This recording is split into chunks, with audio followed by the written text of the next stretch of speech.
নমস্কার বন্ধুরা, আমি সুতপা চলে এসেছি। আজকে দেখো একটা ইউনিক পদ্ধতিতে এই যে এটা কি মটরশুঁটির কচুরি বানাবো। দেখো এই পদ্ধতিটা তো একদম নতুনত্ব লাগবে তোমাদের কাছে এবং খেতেও ভালো হয়, দেখবি জিনিসটাও খুব ভালো হয়। এই দেখো কড়াই গরমে বসিয়েছি, তার মধ্যে পুরো শুধু মটরশুঁটি কাঁচা লঙ্কা দিয়ে দিলাম। এইভাবে কিছুক্ষণ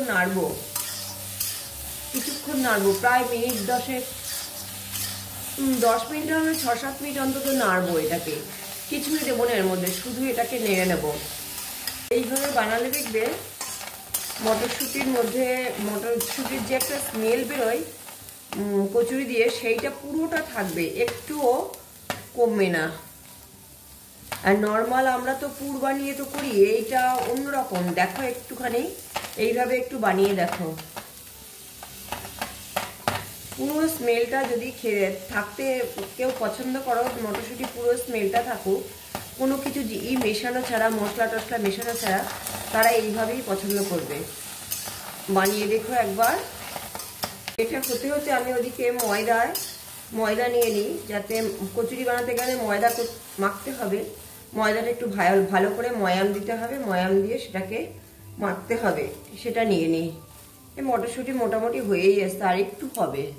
এই যে এদিকে ময়দাটা মেখে নিয়েছি, ময়দাটাই দেখো পুরো ভালো ময়াম হয়ে গেছে। দেখো পুরো একদম শক্ত, খুব সুন্দর ময়াম হয়েছে। এটাকে একটু জল দিয়ে মাখিয়ে নিই, একটু নরম করে মাখবো কিন্তু।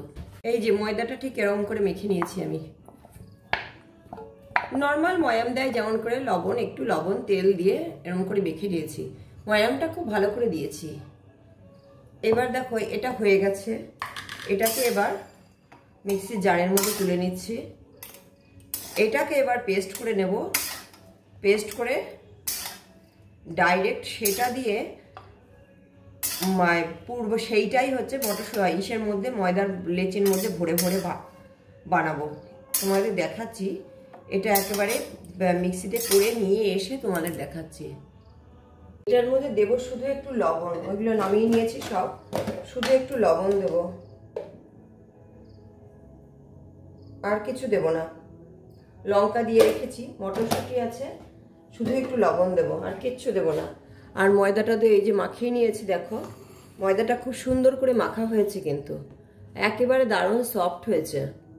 এই দেখো পেস্ট করে নিয়ে এসছি, একদম এরকম হয়েছে, রসটা পুরো টেনে গেছে।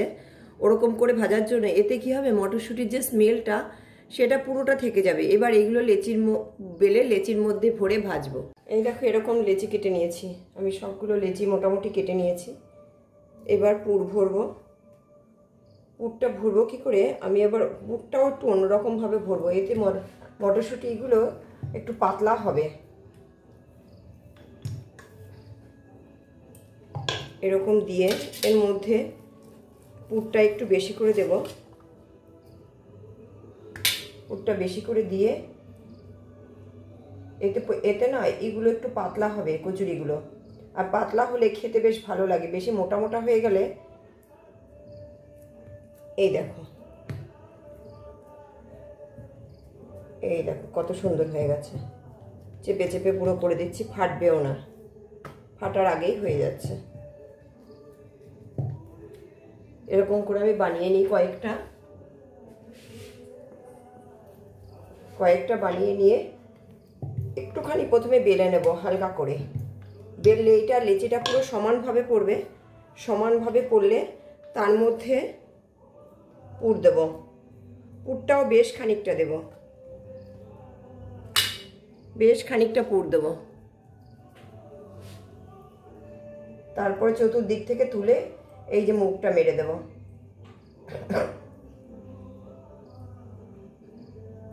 এই দেখো, এতে পুরের পরিমাণটা অনেকটা বেশি যায়, আর এগুলো হয় না, একটু পাতলা পাতলা হবে তাহলে। কারণ বেশি মোটা হলে না, ময়দাটা মোটা হলে ময়দা লাগবে, শক্ত শক্ত লাগবে।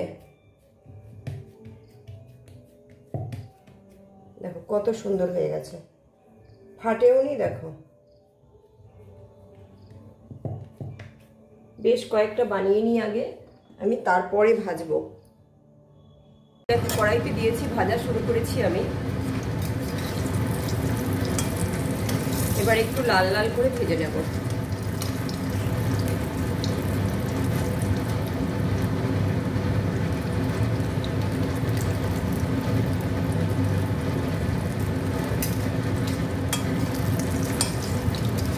এটা হয়ে গেছে, এটা নামিয়ে নিচ্ছি। এরকম করে ভেজে রেখো। ওই যে মটরশুঁটিগুলো যে পুরোটার মধ্যে পড়ে না, এক এক সময় এক সাইড মোটা এক সাইড পাতলাও হয়ে যায়, এরকম করে করলে সেই হওয়ার চান্সটা অনেক কম থাকে, হয় না ওরকম, পুরোটার মধ্যে সমানভাবে পড়ে, ওতে খেতে ভালো লাগে। আর মটরশুঁটির পরিমাণটা বেশি থাকার জন্য এটার সঙ্গে কোনো তরকারি কিচ্ছু লাগে না, এটা শুধুই ভালো লাগে।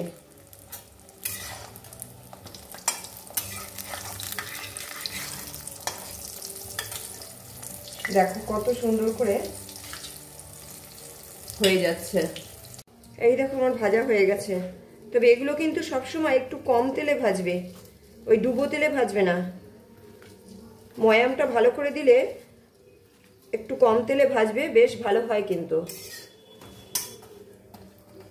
ময়ামটা ভালো করে দেওয়া তো খুবই ভালো হয়েছে খেতে।